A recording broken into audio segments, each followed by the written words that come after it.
আলহামদুলিল্লাহ, আল্লাহ তাআলা প্রত্যেকটা জিনিসে তার ক্ষমতা দিছে, তার রিজিকের ব্যবস্থা করে দিছে, তার বুদ্ধি জ্ঞান দিয়ে দিছে। এই দেখেন মাছগুলা কি কারণে এই পাথরগুলো আনতেছে জানেন?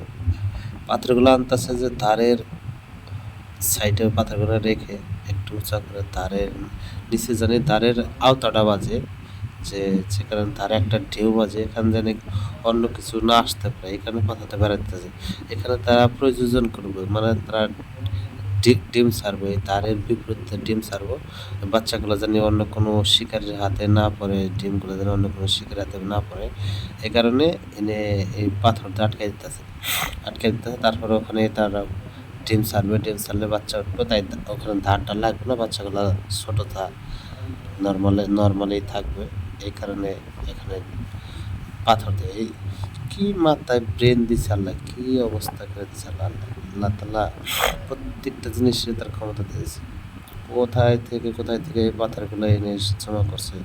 এখন এখানে ডিম ছাড়বো, ডিম ছাড়লে বাচ্চা উঠবো, ধারটা বেশি ধার থাকবো না, অল্প ধারের মধ্যে বাচ্চা উঠবো।